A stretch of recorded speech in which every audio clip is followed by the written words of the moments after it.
60대 이후의 삶은 새로운 시작입니다. 하지만 이 시기는 동시에 중요한 선택을 잘못하면 큰 후회를 남길 수 있는 결정의 순간이기도 합니다. 이 선택을 알았더라면 내 노후는 달라졌을 텐데라는 아쉬움을 남기지 않기 위해 지금 우리가 어떤 길로 나아가야 할지 고민해야 할 때입니다. 많은 분들이 노년기에 안정된 삶을 기대합니다.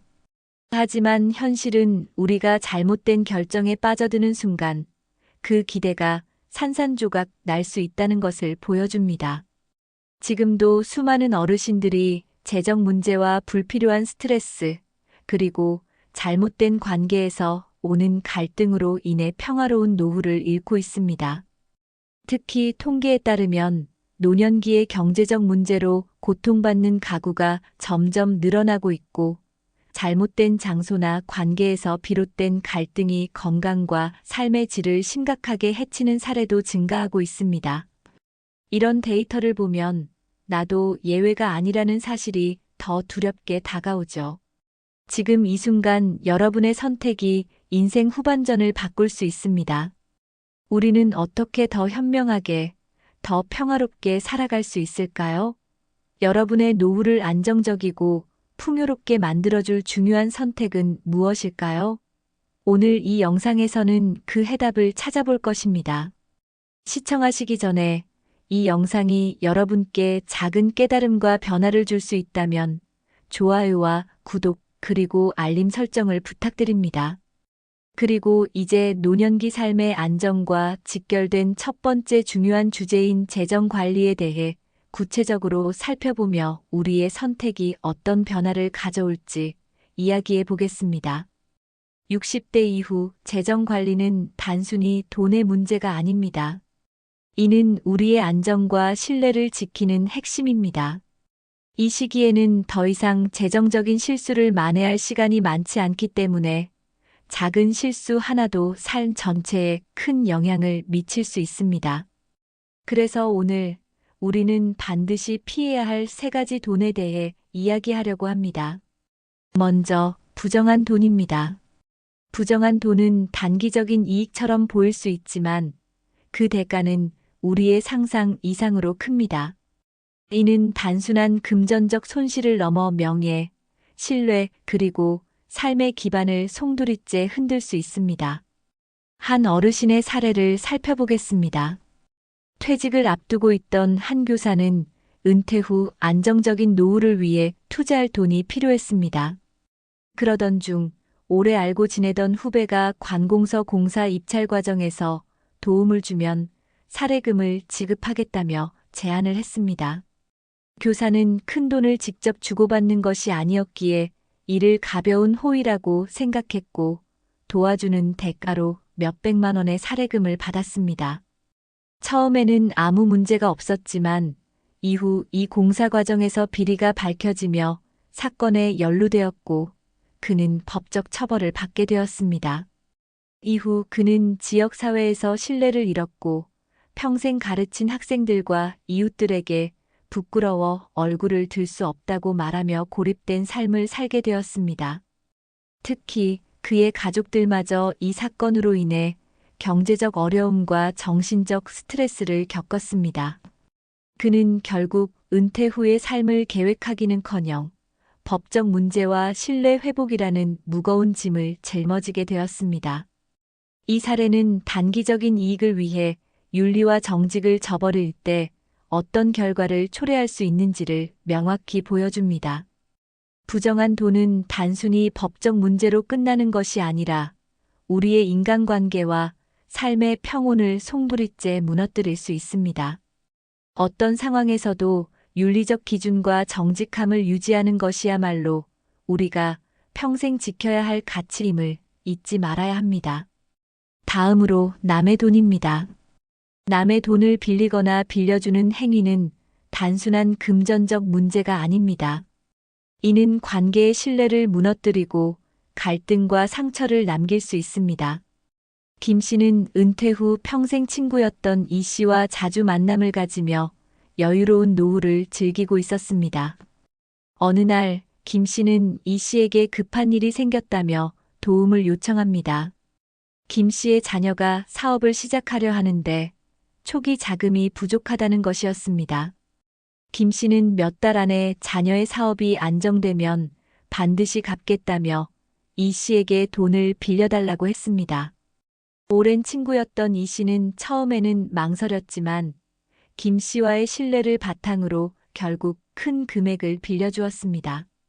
하지만 시간이 지나도 김 씨의 자녀 사업은 성공하지 못했고 갚겠다는 약속도 계속 미뤄졌습니다.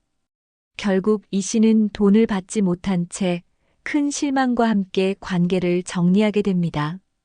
이 사건은 두 사람의 40년 우정을 단절시키는 계기가 되었고, 김 씨는 돈만 아니었다면 우정은 계속될 수 있었을 텐데라며 후회했습니다. 특히 남의 돈을 다룰 때는 그 금액이 크든 작든 신중해야 합니다. 가까운 사람일수록 금전적 문제는 관계를 근본적으로 흔들 수 있습니다. 설령 빌려주는 쪽에서 큰 마음을 먹었다 하더라도 갚지 못하거나 갚는 과정이 길어질수록 불신과 실망은 커지기 마련입니다. 따라서 경제적 문제가 발생했을 때는 가까운 사람의 돈을 의지하기보다는 전문가의 도움을 받아 현실적인 해결책을 찾는 것이 중요합니다. 필요하다면 금융기관의 합법적이고 투명한 대출 서비스를 활용하거나 수입과 지출 구조를 재검토해 문제를 해결해야 합니다. 남의 돈은 우리의 신뢰와 관계를 담보로 한다는 점을 기억하세요. 이런 갈등을 예방하는 가장 좋은 방법은 애초에 이런 상황을 만들지 않는 것입니다. 마지막으로 미래의 돈입니다.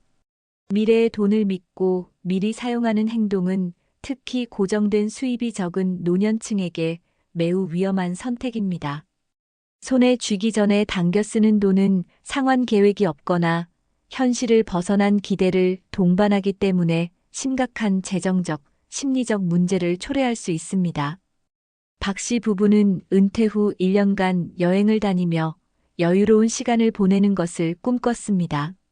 하지만 퇴직금을 받기 전에 저축한 금액만으로는 계획했던 여행 경비를 충당하기 어려웠습니다. 박 씨는 퇴직금이 나오면 바로 갚을 수 있다는 생각에 여행 경비를 충당하기 위해 신용대출을 받았습니다. 처음에는 모든 것이 순조로워 보였습니다. 부부는 계획했던 유럽 여행을 다녀오고 친구들에게 멋진 사진을 보여주며 자랑하기도 했습니다. 하지만 퇴직금을 받았을 때 예상보다 적은 금액이 들어왔습니다.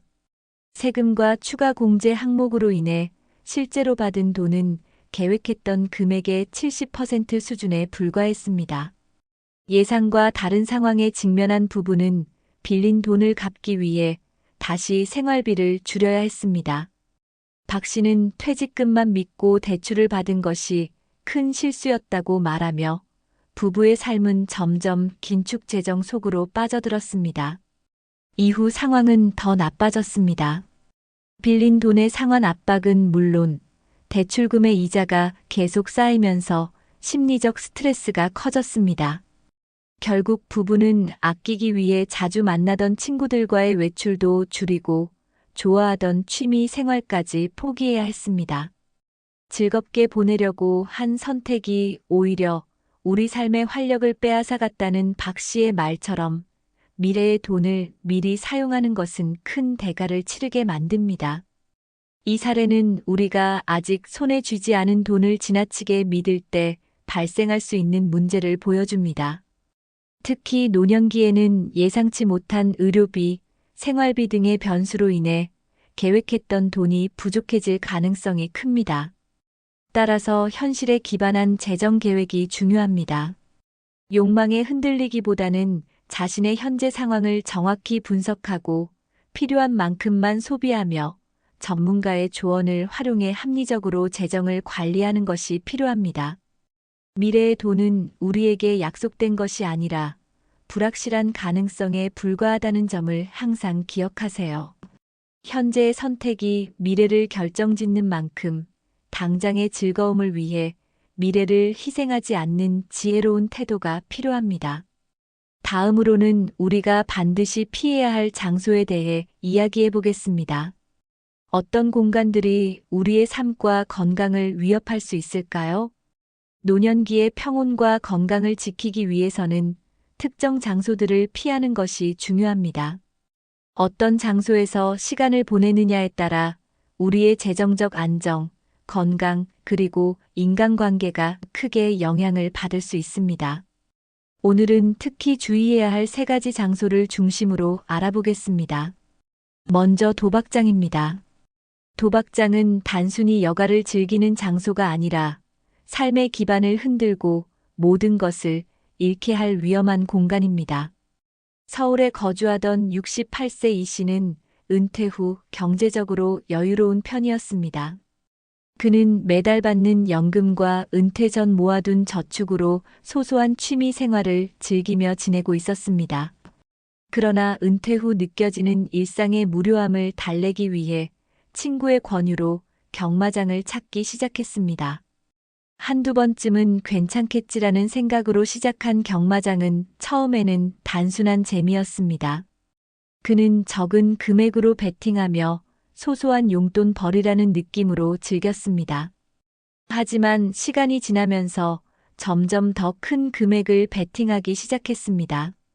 경마의 승부가 가져다주는 흥분감과 이번에는 딸 것 같다는 희망이 그의 판단력을 흐리게 만들었고 결국 연금과 저축의 일부를 베팅에 사용하기 시작했습니다. 처음 몇 번은 큰 금액을 따기도 했지만 이후 반복된 패배로 인해 손실이 쌓여갔습니다. 이 씨는 손실을 만회하기 위해 더 큰 금액을 걸며 악순환에 빠졌습니다. 2년이 지나자 그는 모든 저축을 잃었을 뿐만 아니라 매달 받는 연금조차도 경마장에 쓰는 상황에 처했습니다. 가족들에게는 이 사실을 숨기기 위해 거짓말을 했고 경제적으로 어려워진 상황을 모면하려고 자녀들에게 돈을 빌리기까지 했습니다. 결국 가족들에게 도박 사실이 발각되면서 큰 갈등이 일어났습니다. 자녀들은 아버지가 이렇게까지 무책임할 줄 몰랐다며 그의 행동에 실망했고 가족 간의 신뢰는 완전히 무너졌습니다. 결국 이 씨는 집을 팔아야 하는 상황에 놓였고 작은 월세방으로 이사했습니다. 도박으로 인해 사회적 관계도 잃게 되었으며 그는 처음엔 무료함을 달래기 위한 선택이었지만 결국 내 삶을 완전히 망가뜨렸다고 말하며 깊은 후회 속에 지내고 있습니다. 이 사례는 도박장이 단순히 돈을 잃는 장소를 넘어 우리의 삶 전체를 흔들 수 있는 공간임을 보여줍니다. 특히 노년기에는 재정적 안정과 가족 간의 신뢰가 삶의 중요한 기반이 되는 만큼 도박 같은 고위험 활동은 반드시 피해야 합니다. 만약 무료함을 느낀다면 건전한 취미 생활이나 지역사회 프로그램에 참여해 삶의 활력을 되찾는 것이 더 현명한 선택입니다. 다음으로 유흥업소입니다. 유흥업소는 일시적으로 외로움을 달래거나 즐거움을 주는 것처럼 보일 수 있지만 경제적 손실과 건강 악화, 그리고 인간관계의 문제를 초래할 가능성이 매우 큽니다. 부산에 거주하던 70세 박 씨는 은퇴 후 친구들과의 모임을 통해 외로움을 달래며 지냈습니다. 그러던 중 동창 모임의 친구들이 유흥업소를 추천하며 이 나이에 이런 즐거움도 있어야지라고 권유했습니다. 박 씨는 처음에는 망설였지만 한 번쯤은 괜찮겠지라는 생각으로 동참하게 되었습니다. 처음 방문한 유흥업소에서 박 씨는 환대와 접대를 받으며 오랜만에 자신이 특별한 대접을 받는 듯한 기분을 느꼈습니다. 그는 그날의 기분이 좋아서 이 정도는 내 삶의 보상이라며 마음을 가볍게 먹었습니다. 그러나 이후 친구들과 유흥업소를 방문하는 횟수가 점점 늘어났고 그는 매달 연금의 상당 부분을 술값과 접대비로 사용하게 되었습니다. 특히 술과 늦은 밤 생활은 그의 건강을 빠르게 악화시켰습니다. 매번 과도한 음주와 부족한 수면으로 인해 체력이 급격히 떨어졌고 어느 날 그는 모임이 끝난 후 갑작스러운 어지럼증으로 쓰러졌습니다. 병원에서는 과음과 스트레스로 인해 고혈압과 뇌출혈 초기 증상이 나타났다고 진단했습니다. 이후 그는 장기간의 재활 치료를 받아야 했고 치료비로 저축했던 돈이 빠르게 줄어들었습니다. 경제적 손실뿐만 아니라 인간관계에도 큰 문제가 생겼습니다. 그의 가족들은 아버지가 유흥업소에 돈을 쓴다는 사실이 믿기지 않는다며 실망했고, 특히 자녀들은 생활비 지원을 중단하기로 결정했습니다. 친구들과의 관계도 유흥업소 방문과 관련된 비용 분담 문제로 틀어지면서 소원해졌습니다. 결국 그는 외롭고 고립된 상태에서 내가 이런 선택을 한 것이 가장 큰 실수였다고 말하며 후회의 눈물을 흘렸습니다. 이 사례는 유흥업소가 단순히 돈과 건강을 잃게 만드는 곳이 아니라 가족과 친구들과의 관계마저 파괴할 수 있는 공간임을 보여줍니다. 특히 노년기에는 외로움을 해소하려는 욕구가 강해질 수 있지만 이를 해결하는 방법은 더욱 신중하게 선택해야 합니다. 외로움을 채우고 싶다면 스스로에게 의미 있는 활동을 찾거나 개인적인 성취감을 느낄 수 있는 새로운 취미를 시작하는 것이 더 나은 선택일 것입니다. 마지막으로 소란과 분쟁의 장소입니다.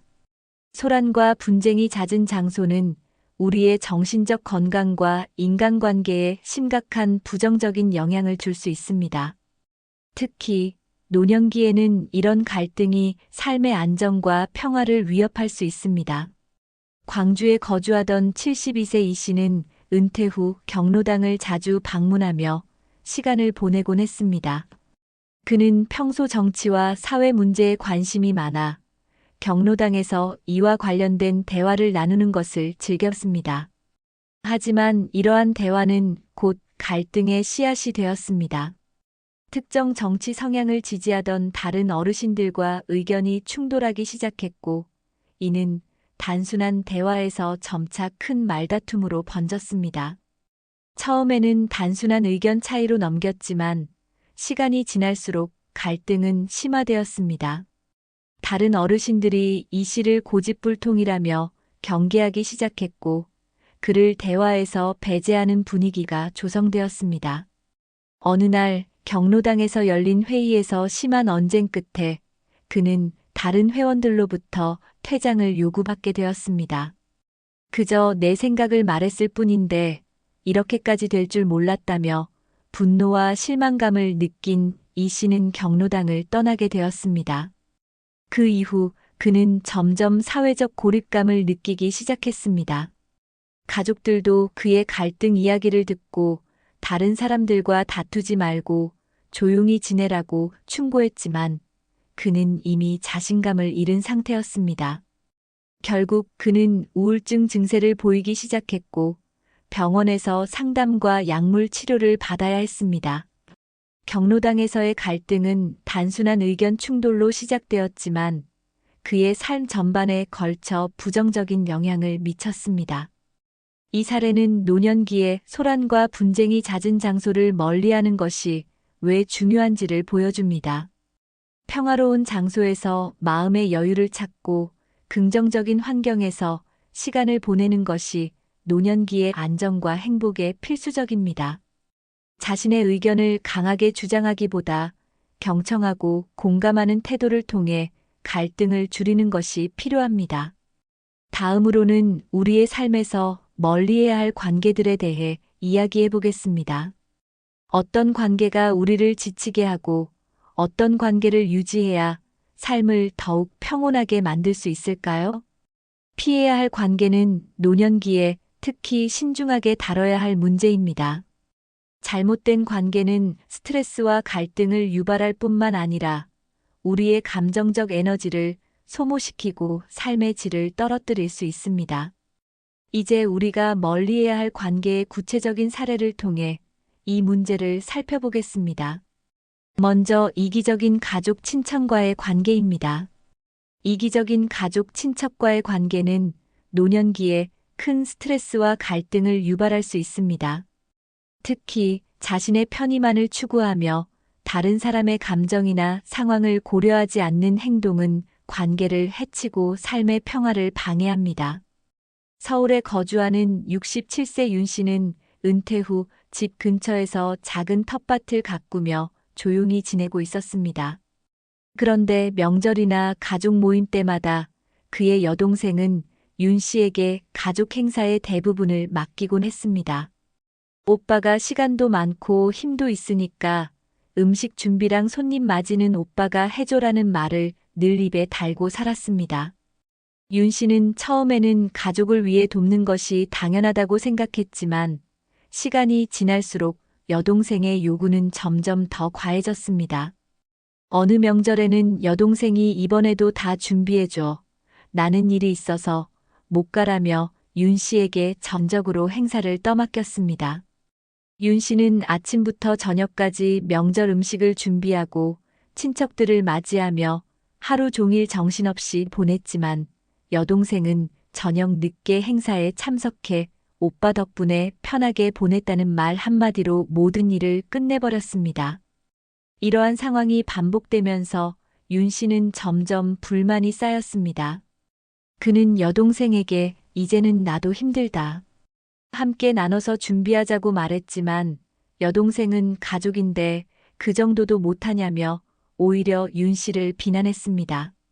결국 윤 씨는 가족 행사 참여를 줄이고 여동생과 거리를 두기로 결정했습니다. 그는 가족이라서 모든 걸 감당해야 한다고 생각했지만 이제는 내 삶을 먼저 지키는 것이 더 중요하다고 말했습니다. 이 사례는 가족임에도 자신의 편의만을 우선시하며 타인의 에너지를 소모시키는 행동을 통해 큰 갈등을 유발할 수 있음을 보여줍니다. 노년기에는 내가 감당할 수 있는 범위를 분명히 하고 필요한 경우 단호하게 경계를 설정하는 것이 중요합니다. 가족이라도 모든 희생을 감내해야 한다는 생각에서 벗어나야 하며 서로의 책임을 나누고 존중하는 관계를 만들어야 합니다. 이기적인 가족 친척과의 관계를 단절하거나 재정립하는 것은 쉽지 않을 수 있지만 이는 자신의 평온과 건강을 지키기 위한 필수적인 선택입니다. 다른 사람의 요구에 항상 응하지 않고 스스로를 우선시하는 자세가 노년기의 행복을 지키는 첫걸음입니다. 다음은 부정적인 영향을 끼치는 관계입니다. 부정적인 영향을 끼치는 친구와의 관계는 우리의 자신감을 떨어뜨리고 삶의 활력을 빼앗을 수 있습니다. 특히 노년기에는 긍정적인 에너지를 주고받을 수 있는 관계가 중요한 만큼 부정적인 영향을 주는 관계를 재평가할 필요가 있습니다. 70세 최 씨는 은퇴 후 여유로운 삶을 즐기며 취미로 그림을 배우기 시작했습니다. 어린 시절부터 그림에 관심이 많았지만 생계를 위해 꿈을 접어야 했던 그는 은퇴 후 비로소 자신의 열정을 따라갈 수 있게 되었고 그림 수업은 그의 삶에 큰 기쁨을 가져다 주었습니다.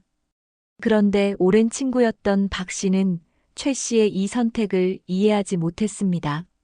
박 씨는 만날 때마다 그 나이에 그림 배워서 뭐 하려고? 시간 낭비 아냐? 라는 말을 반복하며 최 씨의 결정을 비난했습니다. 처음에는 최 씨도 박 씨의 말을 흘려들었지만 점차 그의 냉소적인 태도에 영향을 받기 시작했습니다. 박 씨는 더 나아가 그 돈으로 차라리 손자들 용돈이나 줘. 그림 그려봐야 어디 전시나 할 수 있겠어?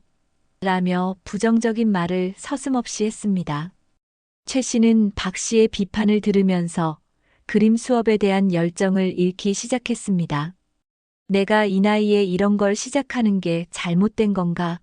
라는 생각이 들었고 점점 수업에 나가는 횟수도 줄어들었습니다. 그림을 그리는 즐거움 대신 자신에 대한 의심과 무력감이 커졌습니다. 그러나 최 씨는 더 이상 박 씨의 비난을 참고만 있을 수 없다는 결심을 했습니다. 그는 내가 좋아하는 일을 하기로 선택한 이상 다른 사람의 평가에 흔들리지 말자는 마음을 먹고 박 씨와 거리를 두기 시작했습니다. 박 씨와의 만남을 줄이고 그림 수업에 다시 집중하면서 최 씨는 서서히 자신감을 되찾았습니다. 새로운 취미를 통해 만난 사람들과의 교류는 그에게 긍정적인 영향을 주었고, 그는 내 선택을 응원해주는 사람들이 내 삶에 얼마나 중요한지 알게 됐다고 말했습니다.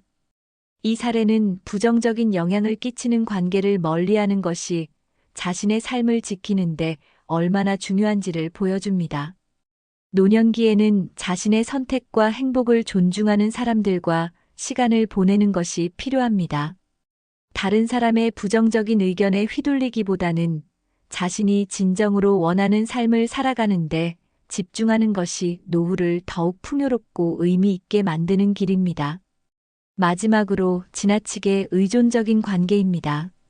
지나치게 의존적인 관계는 처음에는 돕는다는 마음에서 시작되지만 시간이 지나면서 큰 부담과 스트레스를 줄 수 있습니다.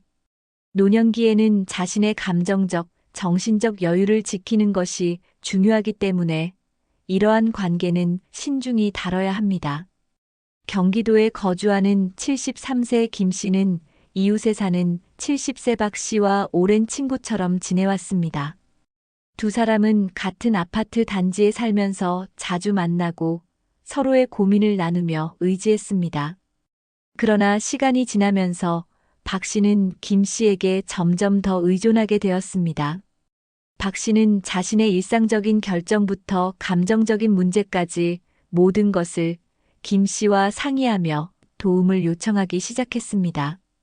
처음에는 김 씨도 친구로서 도와주는 것이 당연하다고 생각했습니다. 하지만 박 씨의 의존은 점점 과해졌습니다. 집에서 간단히 해결할 수 있는 일조차 김 씨를 불러 해결을 요청하거나 자신의 문제를 해결하지 못하면 내가 이렇게 힘든데 넌 날 외면하냐고 감정적으로 호소했습니다. 심지어 김 씨가 개인적인 약속을 잡아도 지금 내가 너무 힘드니 대신 내 문제를 먼저 해결해 달라고 요구하기도 했습니다. 이 관계는 김 씨에게 큰 부담이 되었습니다. 그는 박 씨의 문제를 해결하는 데 많은 시간을 쏟으면서 자신의 취미 생활과 가족들과의 시간을 포기해야 했습니다. 하루가 끝날 때면 심리적으로 지치고 피로감을 느꼈으며 박 씨와의 만남이 점점 스트레스가 되었습니다. 결국 김 씨는 이 상황을 해결하기 위해 가족들과 상담했고 전문가의 조언을 구했습니다. 그는 내가 도와줄 수 있는 한계가 있다는 사실을 깨닫고 박 씨에게 솔직하게 자신의 감정을 전달하기로 했습니다. 김 씨는 내가 나에게 의지하는 것은 이해하지만 나도 나만의 시간이 필요하다며 박 씨에게 지나친 의존에서 벗어나 스스로 문제를 해결할 수 있는 방안을 찾아보자고 제안했습니다. 박 씨는 처음에는 섭섭해했지만 시간이 지나면서 김 씨의 말을 받아들이기 시작했습니다. 김 씨는 박 씨와의 관계를 단절하지 않으면서도 스스로를 지킬 수 있는 선을 분명히 정했습니다. 그는 나를 지키면서도 친구와의 관계를 유지할 수 있다는 것을 깨달았다고 말하며 다시금 자신의 삶의 여유를 되찾았습니다. 이 사례는 지나치게 의존적인 관계가 개인의 삶에 얼마나 큰 영향을 줄 수 있는지를 보여줍니다. 중요한 것은 다른 사람을 돕는 동시에 자신의 한계를 명확히 하고 필요하면 단호히 거절하는 태도를 갖는 것입니다. 이는 노년기에 감정적 건강을 유지하고 삶의 질을 높이는데 필수적인 선택입니다. 그렇다면 노후의 평화롭고 행복한 삶을 위한 태도와 실천에는 어떤 것들이 있을까요? 노년기의 삶은 단순히 문제를 피하는 것에서 끝나지 않습니다. 더 나아가 삶을 풍요롭고 의미 있게 만들어가는 태도가 필요합니다. 나이가 들수록 몸은 예전 같지 않지만 우리의 마음과 태도는 여전히 변화와 성장을 받아들일 수 있습니다. 먼저 끊임없이 배우고 성장하려는 자세입니다. 72세 정 씨는 은퇴 후 느닷없이 찾아온 무료함과 공허함에 시달렸습니다. 처음에는 텔레비전을 보며 시간을 보냈지만 점점 삶의 활력이 사라지는 것을 느꼈습니다. 그러던 중 그는 지역 복지관에서 제공하는 컴퓨터 강좌에 참여하기로 결심했습니다. 정 씨는 강좌 첫날 키보드조차 제대로 다룰 줄 몰랐지만 수업을 통해 인터넷 검색부터 간단한 문서 작성까지 배워 나가기 시작했습니다. 시간이 지나자 그는 디지털 기술을 활용해 손자들과 채팅을 하거나 사진을 공유하며 소통의 즐거움을 느꼈습니다. 새로운 것을 배운다는 것이 이렇게 큰 만족감을 줄 몰랐다고 말하는 정 씨의 이야기는 배움이 나이에 상관없이 삶의 활력을 불어넣을 수 있다는 것을 보여줍니다. 끊임없이 배우고 성장하려는 자세는 노년기의 삶을 더욱 빛나게 합니다. 다음은 바쁜 일상을 유지하며 삶의 의미를 찾으려는 태도입니다. 68세 이 씨는 은퇴 후 자신만의 일상을 만들어가기로 결심했습니다. 매일 아침 일정 시간에 산책을 하고 점심 후에는 지역 도서관에서 자원봉사를 했습니다. 또한 주말에는 동네 아이들에게 동화책을 읽어주는 활동에 참여하며 시간을 보냈습니다. 이 씨는 바쁜 일상이 나를 지치게 할 것 같았지만 오히려 하루를 보람 있게 만들었다고 말했습니다. 그는 바쁜 하루 속에서 단순히 시간을 보내는 것이 아니라 자신의 역할과 가치를 되새기며 새로운 삶의 의미를 찾아갔습니다. 이런 태도는 노년기를 단조롭고 고립된 시간으로 만드는 대신 활기찬 삶으로 전환시켰습니다. 마지막으로 내적 평화와 고요를 찾으려는 태도입니다. 70세 김 씨는 남편과 사별한 후 슬픔과 외로움 속에서 무기력한 시간을 보냈습니다. 하지만 그는 어느 날 자신을 되돌아보며 내가 잃은 것에만 집중하지 말고 지금 내게 남아있는 것들을 소중히 여기자고 결심했습니다. 그는 근처 공원의 작은 연못을 매일 찾아가 자연을 바라보며 시간을 보냈고 집에서는 짧은 명상을 통해 마음을 정리하는 습관을 만들었습니다. 김 씨는 침묵 속에서 오히려 내가 어떤 사람인지 무엇을 원하고 있는지를 깨닫게 되었다고 말했습니다. 그는 차분한 태도를 통해 내적 평화를 되찾았고 다시금 가족들과의 관계에서도 긍정적인 변화를 경험했습니다. 이런 내적 성찰과 평화는 단순히 외로움을 피하는 것을 넘어 삶의 새로운 의미를 발견하는 데 도움을 줍니다. 노년기의 태도는 삶의 질을 결정짓는 중요한 열쇠입니다. 배움과 성장을 통해 새로운 에너지를 얻고 의미 있는 활동으로 바쁜 일상을 만들어가며 내적 평화를 찾으려는 노력은 노후를 풍요롭고 의미 있게 만듭니다. 이런 태도를 통해 우리는 나이가 들어도 여전히 삶에서 빛나는 순간들을 만들어낼 수 있습니다. 오늘 우리는 노후를 평화롭고 행복하게 만들어가는 다양한 방법과 태도에 대해 깊이 있게 이야기했습니다. 60대 이후의 삶은 끝이 아니라 새로운 시작입니다. 우리가 어떤 태도를 선택하고 어떤 결정을 내리느냐에 따라 노년기의 삶은 전혀 다른 빛깔과 의미를 가질 수 있습니다. 재정 관리는 단순히 돈을 절약하는 것을 넘어 우리의 안정과 신뢰를 지키는 가장 중요한 기반입니다. 부정한 돈이나 남의 돈, 그리고 미래의 돈처럼 피해야 할 재정적 함정을 인지하고 현명하게 대처할 때 우리의 노후는 더욱 안전하고 평온해질 것입니다. 또한 우리가 시간을 보내는 장소와 관계는 삶의 에너지를 더하거나 반대로 평화를 해칠 수 있는 요소가 될 수 있습니다. 불필요한 갈등과 유혹을 멀리하고 긍정적이고 건강한 환경에서 시간을 보내는 것이 중요합니다. 여기에 더해 배움을 멈추지 않고 성장하려는 자세는 노년기를 활기차게 만들어줍니다. 일상 속에서 작은 행복을 발견하는 마음가짐, 그리고 독립적으로 자신만의 삶을 만들어가는 태도는 우리에게 자율성과 성취감을 선사합니다. 노후는 더 이상 과거를 후회하거나 잃어버린 것들을 아쉬워하는 시간이 아닙니다. 지금 이 순간에 충실하며 스스로에게 의미 있는 삶을 만들어가는 시간이어야 합니다. 모든 것이 완벽할 필요는 없습니다. 삶의 작은 변화와 태도의 전환이 우리의 노년기를 얼마나 풍요롭게 만들 수 있는지 오늘의 이야기를 통해 확인하셨을 겁니다. 중요한 것은 우리가 스스로의 선택을 믿고 자신의 삶에 책임을 지며 하루하루를 적극적으로 만들어가는 것입니다. 품격 있는 노년은 거창한 일이 아니라 작은 선택과 행동의 연속에서 시작됩니다. 영상이 도움이 되셨다면 구독과 좋아요, 알림 설정을 통해 더 많은 이야기를 함께 해주세요. 품격 있고 행복한 노년을 위한 여정에 함께할 수 있기를 바랍니다. 여러분의 삶이 지금보다 더 빛나는 순간들로 가득 차기를 진심으로 응원합니다. 감사합니다.